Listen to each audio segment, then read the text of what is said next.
Okey, Assalamualaikum warahmatullahi wabarakatuh. Berjumpa lagi kita. Jadi hari ni kita nak bersembang atau nak berkongsi informasi tentang sabun. Sebab banyak yang bertanya pada saya tentang masalah-masalah yang timbul selepas mereka membuat sabun mengikut tutorial yang diajar.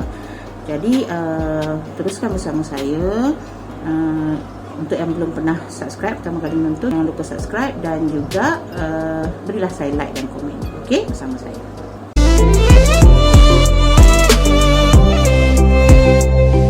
Okey, bertemu semula. Jadi banyak yang tanya kenapa lepas mereka buat sabun nanti sabun mereka berpeluh, mengapa bila mereka buat sabun-sabun mereka jadi lembik, ya. Ini maksud saya adalah sabun-sabun yang menggunakan soap base. Jadi hari ini saya terangkan dulu tentang perbezaan sabun-sabun yang ada yang kita nak buat tu. Sebelum kita nak buat sabun, kita kena tahu dulu asasnya. Tapi asas yang saya akan terangkan ni adalah asas yang sedikit je dan yang mudah difahami.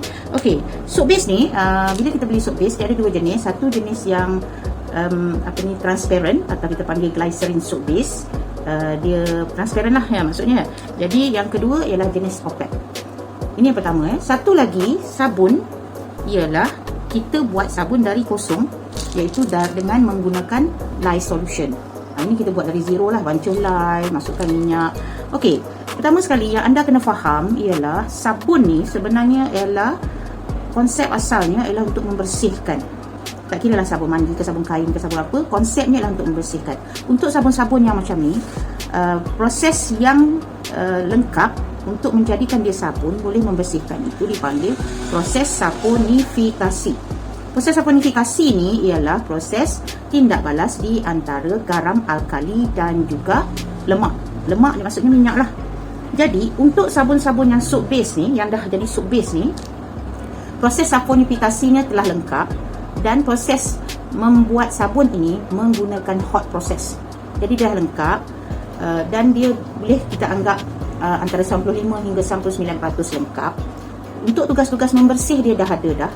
Yang tak adanya ialah seperti bau dia tak ada, warna dia belum ada, kan? Yang itu je lah yang kita boleh tambah. Kita tak boleh tambah banyak-banyak sangat bahan kerana proses dia dah lengkap. Dia dah ada lemak dan juga alkali tu dah ready semuanya. Jadi kalau kita nak guna terus macam ni pun sebenarnya boleh dah, sebab untuk membersih dia dah lengkap. Okey, tapi kita suka nak tambah added value. Jadi added value yang kita nak tambah tu sebenarnya tak boleh terlalu banyak. Bila terlalu banyak, dia akan mengubah konsep sabun ni. Dia akan mengubah. Jadi dia hanya boleh tambah sikit saja, seperti dalam 2 hingga 5% daripada berat sabun ni kita boleh tambah, ya.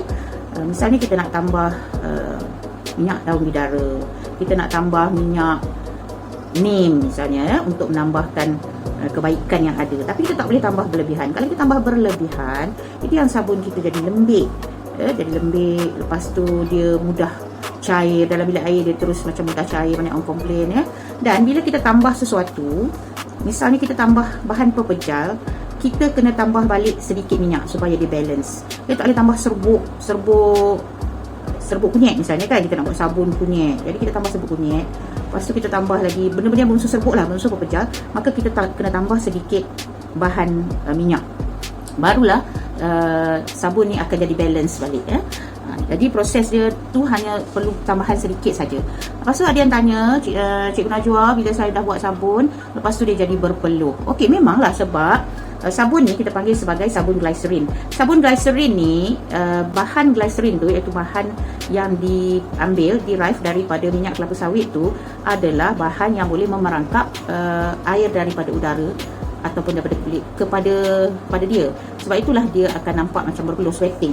Kita panggil soap sweating sebab dia memang memerangkap air dalam udara. Sebab tu bila kita dah buat, sebenarnya kita kena bungkus dia dengan plastik nipis, plastik wrap yang kita bungkus buah-buahan tu, atau bungkus dengan kertas nipis, ya. Sabun ataupun kita terus buat dia dalam bekas-bekas yang macam ni.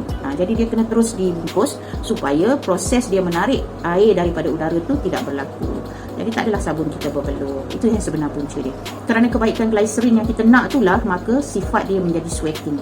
Okey, sabun ni bagusnya sebab dia ada glycerin. Glycerin tu sangat melembabkan kulit kerana keupayaan dia menarik lembapan daripada udara ataupun menarik lembapan, menjadikan kulit lembap. Itu keupayaan glycerin.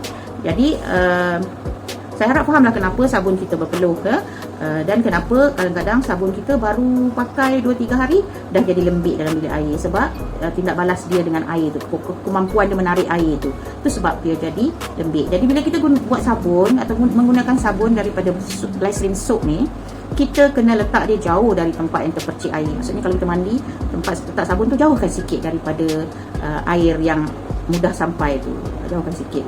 InsyaAllah macam kalau kita dah faham, nanti kita akan lebih mahir lah cara menggunakannya. Okey, apa pula beza dia dengan soap base yang putih ni?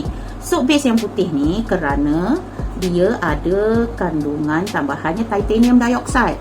Apa dia titanium dioxide? Titanium dioxide ni adalah bahan yang ditemui di dalam bumi yang sangat bersifat UV filter ataupun menapis UV. Jadi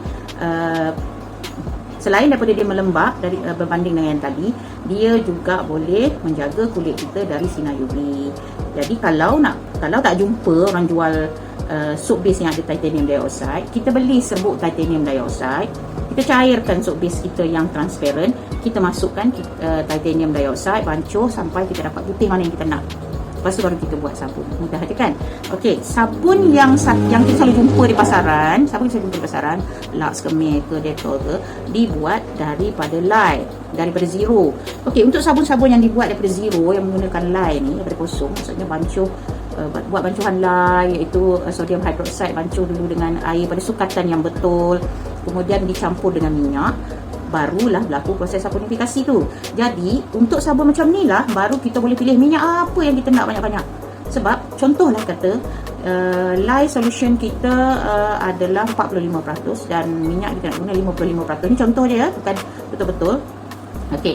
Jadi minyak yang 55% tu kita boleh bubuh segala mak nenek minyak yang kita nak. Kita nak masukkan minyak zaitun, nak masukkan minyak kelapa, nak masukkan minyak anggur, nak masukkan minyak almond ke apa benda, tak kisahlah. Jadi kita boleh campur, barulah kita dapat sabun seperti kehendak kita yang kita kata bersifat mewah, kaya dengan unsur-unsur semula jadi dah apa-apalah, semua kita nak claim kan, tak kisahlah.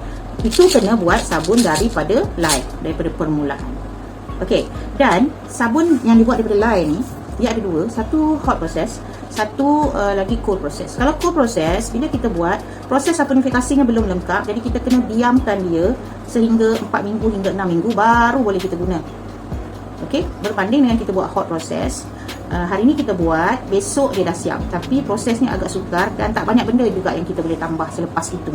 Dia kena ditambah sebelum dia dimasak, dan masak dia pun perlukan lebih kurang 2 jam. Yang sabun soap base ni dia memang dah siap, dah memang dimasakkan dengan cara yang betul untuk dapatkan transparent. Jadi bergantung kepada minyak yang diguna. Ada minyak yang dia boleh dapat soap base yang sangat jernih, ada minyak yang dia boleh dapat soap base yang agak kekuningan macam ni. Okey, jadi saya rasa itulah yang saya nak sampaikan, dan saya harap sangat supaya anda di luar sana faham kenapa saya lebih suka menggunakan soap base berbanding dengan menggunakan lye. Kerana saya buat juga sabun menggunakan lye, tapi saya lebih suka menggunakan soap base kerana kebaikan-kebaikan semula jadi yang dah ada, saya tak payah fikir sangat. Dan lepas tu saya nak tambah apa, saya dah boleh tambah. Saya nak buatkan dia sabun neem, saya nak buat dia sabun mandi kani, saya nak buat dia sabun bidara. Lepas ni insyaAllah saya akan buat sabun habatus sauda, sebab ada kawan dah beri saya minyak habatus sauda.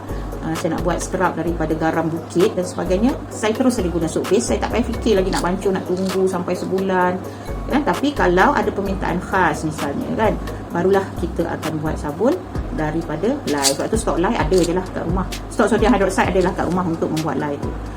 Jadi tergantunglah kepada keperluan. Jadi sebenarnya ini memang banyak, satu kotak bermaksud 20 kilo memang ada stok. So bila nak buat je, apa-apa sabun yang saya teringat nak buat je. Misalnya hari tu anak saya dia memang ada masalah gatal, eczema, terus saja saya buat sabun ni macam tu ya. Dan kita boleh buat macam-macam bentuk juga dengan sabun ni, tinggal cairkan dan tuang. So saya rasa itulah saja yang nak saya kongsikan. Saya harap sangat anda di luar sana faham. Saya ucap terima kasih sangatlah kepada yang support saya kan, yang banyak sangat komen dan bertanya. Saya seronok, mana saya boleh jawab, saya jawab. Jadi sehingga itu berilah saya like ya, dan komenlah, buatlah apa-apa soalan mana yang boleh saya bantu. Saya sampai sini dulu. Lepas ni insyaAllah kita akan sambung dengan pembuatan sabun-sabun lah, ataupun minyak-minyak yang seterusnya. Okay, Assalamualaikum.